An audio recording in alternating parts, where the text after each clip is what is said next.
Vamos a seguir compartiendo.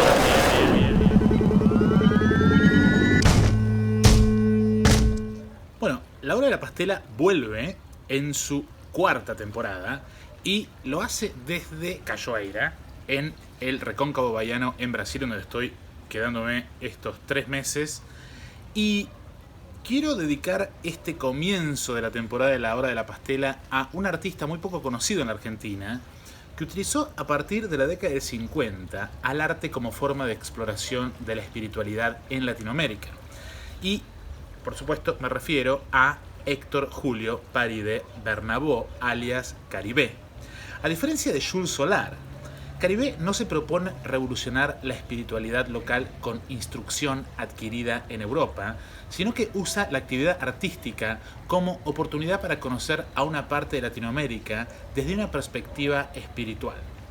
Mientras Jules propone cambios radicales a partir de un conocimiento que desciende desde la especialización europea, Caribé adopta un camino inverso por lo localista y arraigado en la experiencia personal de su involucramiento con este entorno, con un entorno muy interrelacionado con la espiritualidad y concretamente con la espiritualidad del candomblé. Así que los invito a esta pastela que ya empieza así. Caribé nació el 9 de febrero de 1911 en Lanús, Buenos Aires, de padre italiano y madre brasileña. Si bien en su infancia vivió en Italia, su contacto con Brasil comenzó en su adolescencia, cuando después de la Primera Guerra Mundial su familia se mudó a Río de Janeiro, donde permaneció desde los 8 a los 21 años de edad. Durante esos años se formó como ceramista en el atelier de cerámica de su hermano mayor, Arnaldo. De allí regresó a Buenos Aires, donde trabajó como ilustrador para varias publicaciones y ganó, entre otros, el premio de la Cámara Argentina del Libro por su ilustración de Juvenilia de Miguel Cané. En 1943 tradujo con Raúl Brie al español el libro Macunaíma de Mario de Andrade e ilustró el libro Macumba, Relatos de Tierras Verdes de Bernardo Cordán. Ese mismo año realizó su primera muestra en la Galería Nordisca Compagniet en Buenos Aires. Pero fue su primer viaje a Salvador de Bahía en 1944 cuando se interesó por la religiosidad y la cultura local. Finalmente, en 1950, se muda a Salvador para realizar una serie de paneles para el Centro Educacional Carneiro Ribeiro, tras ser contratado por el secretario de Educación del Estado de Bahía, Anísio Teixeira, por recomendación del escritor Rubén Braga. En Bahía participa del movimiento de renovación de las artes plásticas junto a Mario Cravor Jr., Genaro y Jenner Augusto, en el que se exploró la estrecha relación entre la iconografía representada y el contexto material bahiano. Como veremos, Caribé explora la sociedad bahiana a través de la vida cotidiana y sus creencias y crea un modo idiosincrático de representarla sin caer en el lenguaje latinoamericanista que lea la cultura mestiza o mulata a partir de la experiencia mexicana, a través de la cual se hace que las figuras parezcan querer volver a la tierra, como son los ejemplos de Diego de Rivera o David Alfaro Siqueiros. En el caso de estos artistas bahianos, la materia a la cual tienden a regresar las figuras son el mar, el río y el mato. En el caso de Mario Cravo Jr., sus pinturas y esculturas anudan las figuras representadas como si se trataran de rocas, y en muchos casos crustáceos o fauna marina.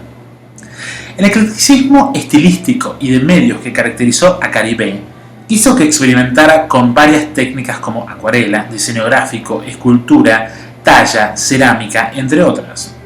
Esta falta de diferenciación entre lo artesanal y lo artístico fue una de las características de su proyecto artístico, y en tal sentido hay un colapso entre contenido y forma, ya que las figuras por él representadas tienen la elegancia del arte elevado, pero realizan actividades prosaicas propias de la bahía interior, muchas veces relacionadas con la espiritualidad local expresada en el candomblé. Si bien uno podría caracterizar sus imágenes como registros etnográficos, su identidad artística no se construye desde afuera, sino que se regenera desde adentro de la cultura bahiana. En Caribé no hay etnografía, sino una reformulación de un modo de representar la vida cotidiana y la espiritualidad bahiana en general. Esta representación desde adentro lo coloca en un lugar casi único entre los artistas argentinos, al punto que en algún momento su integración con Bahía será tan fuerte que sencillamente dejará de ser argentino. Una lectura crítica de la obra de Caribe nos obliga a adentrarnos en su vida, evitando caer en el error de creer que la vida del artista se expresa en su obra a modo de registro. En uno de los reportajes de Claudius Portugal a 27 artistas de Bahia, Caribe dice lo siguiente. Em 38 vim a Salvador. Tinham fundado o jornal e me deram o melhor emprego do mundo. Viajar e mandar desenhos. Mas quando cheguei a Salvador, o diário tinha falido. Fiquei aqui 6 meses, vivendo numa miséria, mas uma miséria sem drama. Bastava mandar uma carta para Rubem Braga no Rio, que ele mandava passagem. Mas fiquei curtindo.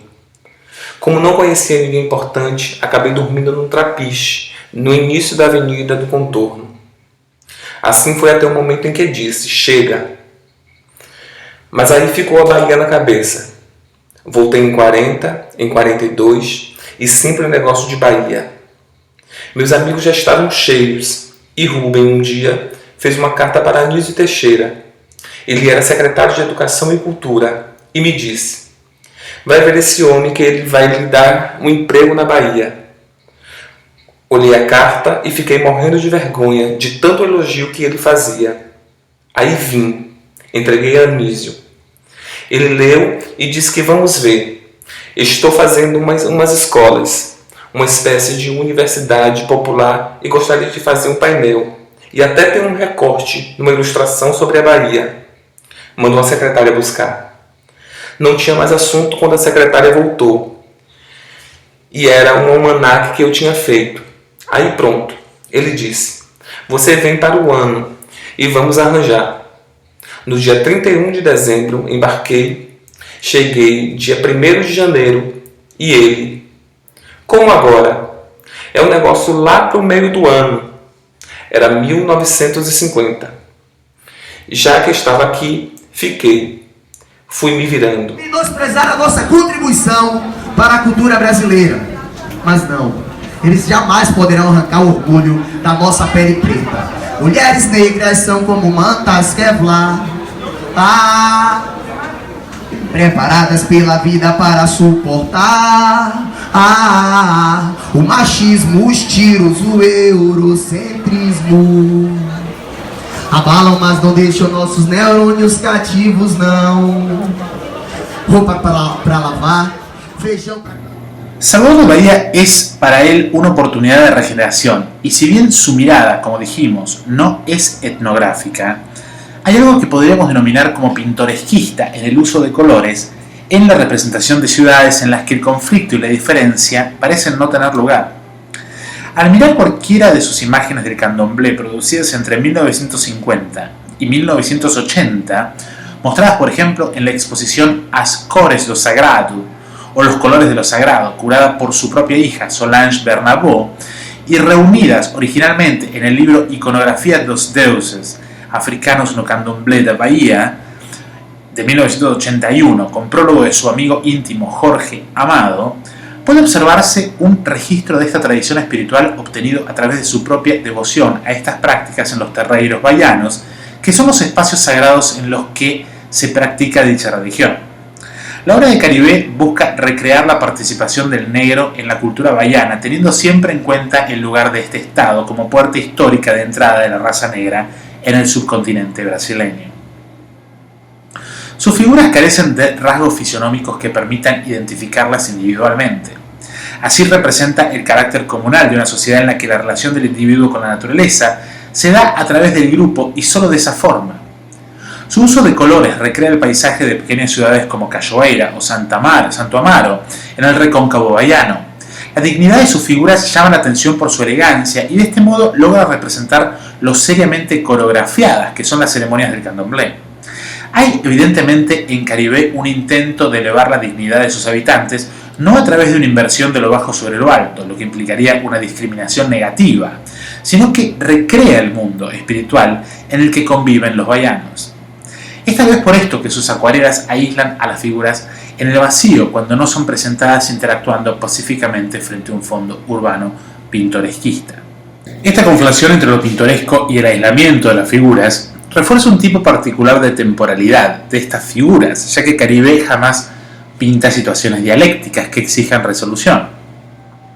Sus obras no son pinturas de historia, sino que connotan un tipo de serenidad y elegancia que evita hacer de la desigualdad social algo que apunte hacia la revolución o incluso el cambio, corriendo el riesgo de transformar ese pintoresquismo en algo conservador, que de todos modos refleja la compleja relación entre la alegre espiritualidad y la alta represión en la que han vivido los sectores menos favorecidos de la sociedad baiana desde la creación de la nación brasileña.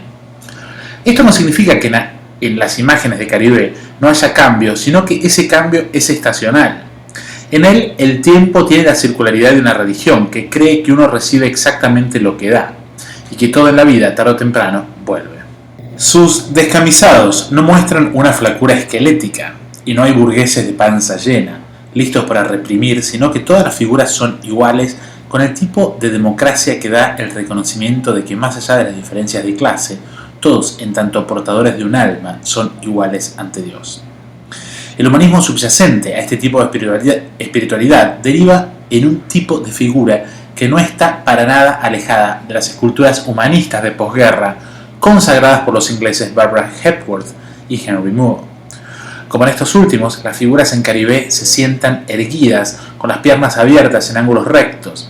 La proporción de los cuerpos, si tenemos en cuenta la relación entre la cabeza, los torsos, los brazos y las piernas, rechaza las proporciones vitruvianas en favor de una estilización verticalizada que hace que aún sentadas las figuras actúen como ejes que vinculan el cielo y la tierra.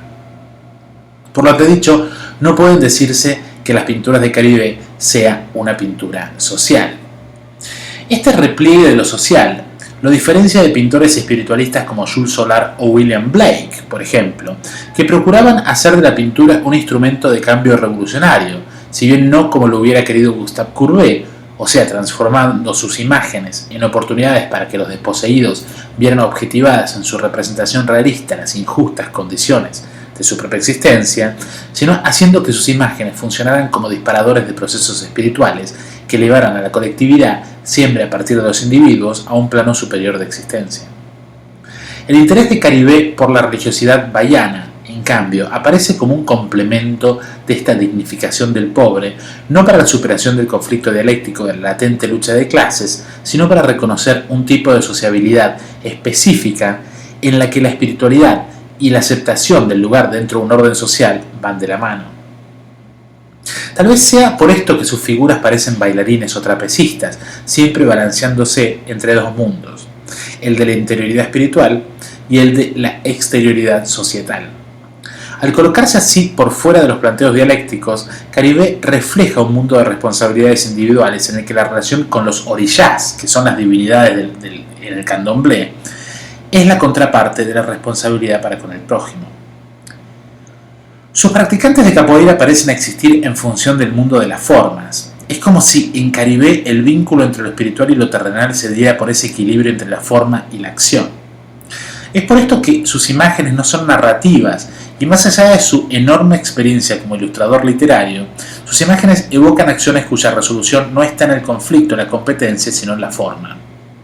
Y esto es algo que no debe ser tomado a la ligera, ya que podemos ver un tipo de emoción estética, es decir, formal, que se entrelaza con un tipo de emoción dramática. Sus pinturas comunican algo que va más allá de lo representado iconográficamente y tiene que ver con el deleite del color y del dibujo como registro de una performance de la pintura en tanto celebración. El candomblé fue su pasión. Y fue así que en 1981, después de 30 años de exploración del tema, publicó una iconografía de los dioses africanos en el candomblé de Bahía. En virtud de esos trabajos focalizados en el estudio de los ritos y los orishas, fue nombrado con el título honorario en el candomblé de Oba de Xangô. Su producción visual más importante en esta materia está en el Museo Afro-Brasileiro de El Salvador, y consta de 27 paneles representando cada uno de ellos a un orishá con sus armas y su correspondiente animal litúrgico. Los mismos fueron confeccionados en cedro, con trabajos de entalle e incrustaciones en materiales diversos, y fueron comisionados por el antiguo Banco de Bahía, actual Banco BBM, que originalmente los instaló en su agencia de Avenida 7 de Setembro en 1968, pero luego, tras la inauguración del museo, fue derivado a la colección ocupando una sala dedicada específicamente a ello. Al ingresar en la sala, el espectador se ve rodeado por los 27 paneles, colocados en una circularidad que alude a la danza constitutiva del rito del candomblé, en donde las figuras giran en un círculo al tiempo que giran individualmente. Las figuras de tamaño humano se encuentran colocadas en la parte superior de los paneles, por lo que flotan por sobre el espectador, quien encuentra su nivel a los animales específicos, a cada uno de ellos, que dan la pauta de ser animales sacrificiales. En el rito del candomblé, los animales son ofrecidos en sacrificios y luego comidos durante la ceremonia por los participantes de manera comunal. Los miembros del terreiro dedican a modo de servicio horas de trabajo para la preparación de las ofrendas, que van desde collares rituales hasta arreglos florales que son presentados a los orillás en diferentes ocasiones. El rol de la percusión es fundamental y consta principalmente de dos instrumentos: el agogó y los tambores, que son confeccionados con las pieles de los animales sacrificados. Es parte de la creencia que el viento producido por la percusión, es decir, por el impacto de los músicos en los instrumentos, es el aliento del orillá invocado, por lo que la relación entre el sacrificio, la artesanal manufactura de los instrumentos y las ofrendas, en comunión con los otros miembros del terreiro, la música y el baile del rito, es muy estrecha. Respecto a la coreografía seguida por los oficiantes, que durante un rito que puede durar hasta 8 horas va aumentando la velocidad del ritmo y sus formas oscilan entre formas animales y movimientos específicamente estipulados para invocar a los orillás, asimismo el modo en el que participantes demuestran respeto por estas divinidades es con saludos y diferentes tipos de postración que plantean una estrecha relación del cuerpo con la tierra. Debe tenerse en cuenta que en esta religión no hay altar o punto visual hacia el cual se oriente la mirada durante la ceremonia, ya que el área sacramental, en el sentido de sacrificial, está debajo del piso del terreiro. De allí que no haya direccionalidad, sino circularidad. Al entrar a la sala dedicada a Caribe en el Museo de Arte Brasileño Africano en el Pelourinho, en Bahía, el visitante ve que la serie en sentido horario comienza con una figura encorvada y sostenida por un bastón con un sombrero de caracoles para protegerse del sol y un abanico para hacer lo propio del calor. Es Oyalufán, el orillá más viejo y sabio, que no es sino la presentación metamorfoseada de Oyalá, uno de los orillás más poderosos. El animal colocado a sus pies es el caracol, que camina tan lentamente y seguro como el anciano. A su lado está Iemanjá, la dueña de las aguas, princesa de Ioká, esposa de Oyalá y madre de todos los orillás. A diferencia de Oyalufán, Iemanjá no se repliega sobre sí misma escondiéndose de la mirada del espectador, sino que lo confronta para no permitirle ver su cara. Ver los ojos de la divinidad enceguecerían a cualquier mortal, por lo que ella nos protege. No obstante esto, la verdadera razón por la que los dioses aparecen sin ojos es porque pueden ver sin ellos. Caribe presenta así la diferencia entre visión, o sea, ver lo verdaderamente importante, es decir, lo que se logra a partir de la fe, y la vista, es decir, la mera capacidad óptica de ver. Donde la invención de Caribe puede apreciarse con más claridad es en el rechazo de la representación tradicional de la diosa, que tradicionalmente es representada en alusión directa a la Inmaculada Concepción, para, alterando el punto de vista hacia uno cenital, crear un tipo de representación totalmente novedosa. Caribe nos hace ver a la diosa desde arriba, haciendo de su cuerpo una conflación de río, pez y nave, que lleva en su vientre, cubierta de barco, al mundo. Así, Caribe representa a la diosa como madre, intermediaria entre los hombres, y la divinidad como reina del agua y también como la luna. En su mano derecha tiene su instrumento, que es el espejo, lo que más que vinculado a la opticalidad o la vanidad, está seguramente relacionado a las cualidades reflectivas que tiene la luna como reflejo intermediaria del sol. Vale decir que el espejo en el candomblé también tiene como función espantar a los males. En la representación de Caribe, el punto de apoyo de Iemanjá son dos peces de río que se mezclan con los peces de mar que lo rodean, lo que nos da la pauta de que ella es diosa de todas las aguas. El hecho de que se apoye sobre los peces es un guiño a la alusión tradicional a la iconografía de la Inmaculada Concepción, en donde María se apoya sobre la luna, que por lo demás Caribe abandona. Con esto Caribe deja en evidencia que no respeta las leyes físicas de la perspectiva naturalista europea, sino que sus figuras habitan en una dimensión alternativa. A sus pies tenemos una cabra hembra a punto de amamantar como animal preferido de la diosa. A su derecha encontramos a Ewa, a quien Caribe no le pone su instrumento, que es la lira o el arpa. Ewa es una bella virgen que enamoró a Shango, pero este no logró conquistarla de entrada porque ella huyó, por lo que es la señora de las posibilidades. Su historia recuerda en la mitología griega a Dafne, escapándose de Apolo para transformarse en un árbol de laurel, de ahí el nombre de Laura. Es interesante la comparación entre la Ewa de Caribe y la Dafne Laura de Bernini, ya que mientras este último elige representar a la fugitiva en el momento del escape, Caribe la muestra desafiante y lista para defender su virtud. Su animal es el pato, que tiene la capacidad de escaparse anfibiamente con dignidad y sin perder la compostura. El orishá inmediatamente contiguo es Yansan, la santa guerrera, orishá de las aguas y diosa del río Yewa. Es señora de los vientos y tempestades que están representadas en su corona como en su pollera. Con los ojos cubiertos denotando que los orishás ven de otra manera, tiene en su mano derecha una espada y en su mano izquierda el Eureshim, un instrumento hecho de cola de caballo. Su delantal es de piel de leopardo, capturado por ella misma, impecablemente tallado por Caribe, y de las cadenas atadas a su torso cuelgan amuletos. Su animal es un ciervo. A su derecha tenemos a Oshun, que es la hechicera, reina de todos los ríos y aguas dulces. Su sensualidad la hace una suerte de divinidad del amor, al estilo de Venus, pero de los ríos. Fue la segunda mujer de Shango y Caribe la representa en el toilette, o al menos mirándose en el espejo. La sofisticación de las ropas y el modo en el que las telas se ajustan al cuerpo para cerrarse en un moño a la altura de su virtud parece invitar al espectador a desanudarla para así poseerla. Pero esto no le será tan fácil, y prueba de esto es la posición de los pies y las piernas doblemente cruzadas. Lo de ella es la seducción, pero como diosa es, de hecho, inaccesible. Refuerza la invitación sensual que mientras tanto bloquea con la complicada pero coqueta posición de las piernas y los pies. Su figura sacrificial es un ciervo hembra. Inmediatamente al lado tenemos a Oshumare, quien por su parte es una serpiente que representa al río y al arco iris, y es una divinidad relacionada con la abundancia y la riqueza. Esa riqueza se puede ver en su ropa repleta de costosos bucios, en su cabeza tiene el arco iris y en sus manos lleva serpientes. Sus piernas subrayan lo serpentino de las formas y el animal sacrificial es el búfalo. El siguiente es Orishá Oko. Esta es una divinidad masculina de origen nagó, es decir, nigeriana. Si bien es protector de la agricultura, Caribe lo representa como guerrero y con una designación algo diferente al llamarlo Rocó. Rocó es un árbol y él también orishá de la selva.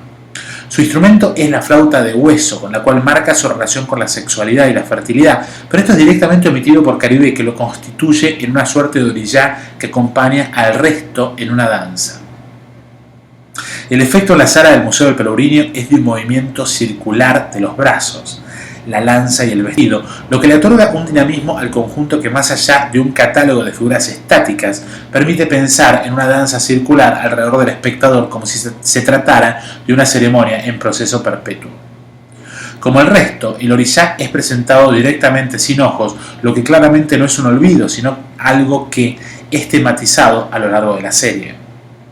El animal sacrificial es un buey simplemente delimitado como si el medio no fuera la escultura de relieve a través de la talla, sino el dibujo.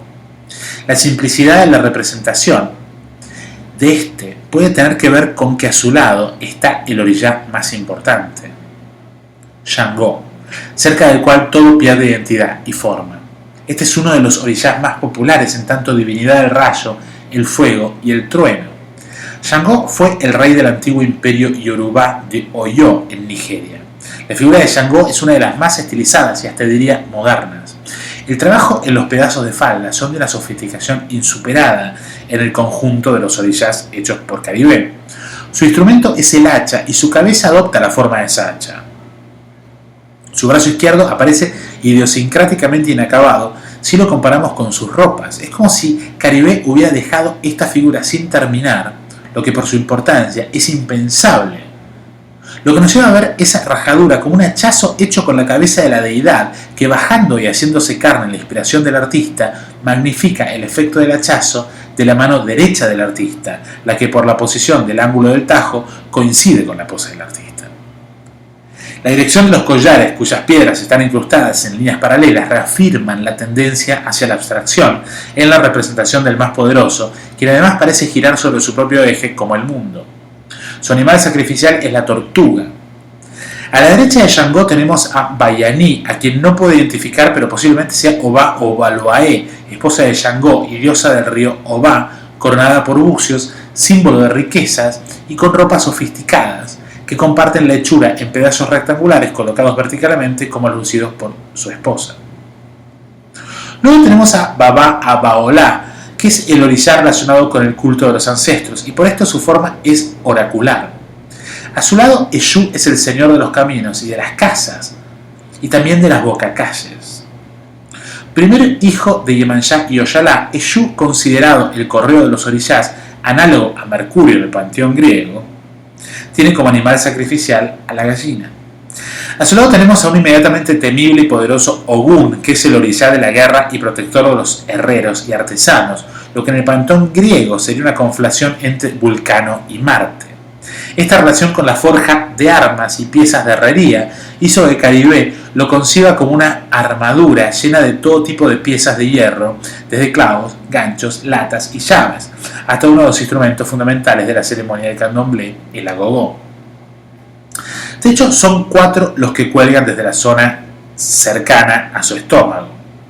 El ciclo de las imágenes exhibidas se completa con Oyosí, el rey de la selva y cazador invencible, siempre alerta y en movimiento. A su lado, Omolú es el orishá de la salud y de las enfermedades. Es hijo de Oyalá, Enanán, quien a su vez es la más vieja de las divinidades femeninas. Finalmente, y no exhibida en la sala, tenemos a Iyami Oyorongá, que es el orishá más temido, al que se le debe total respeto por estar vinculado a los presagios y hechizos fatales. Igualamá, que es el marido de Oshun, rey de Ketú. Logunedé, quien es el hijo del Igualamá, y Oshun está permanentemente en una situación intermedia, ya que es 6 meses hombre y vive como cazador en la tierra y 6 meses en el agua como mujer. Osanim es el orishá de las hierbas medicinales y los remedios, es el maestro de la selva. Bayani es la madre de Shango. Cuando Oyalá se presenta como joven, es Oyaguián, un guerrero joven y espléndido por su belleza. Onile, por su parte, es el dueño de la tierra y carga con el mundo a sus espaldas como Atlas en la mitología griega. Otín comparte las características de Oxosí y vive en la jungla. Y Belli son 2 santos gemelos y en edad infantil que tienen cierta analogía con San Cosmas y Damiano en el cristianismo, pero como infantes. Ifá es el orishá de la adivinación y es quien responde las preguntas en los juegos de adivinación. Asimismo tiene un conocimiento profundo de las hierbas medicinales y funciona como medio. Ayabó es un orishá femenino de la familia de Shango. Un aspecto vinculado con esta serie de tallas monumentales son los murales en relieve realizados por Caribe para espacios públicos, como por ejemplo 2 murales de 5 por 16 metros y medio encomendados al artista tras que ganara el primer y segundo premio en un concurso público para realizar obras de arte públicas en el aeropuerto de JFK en Nueva York.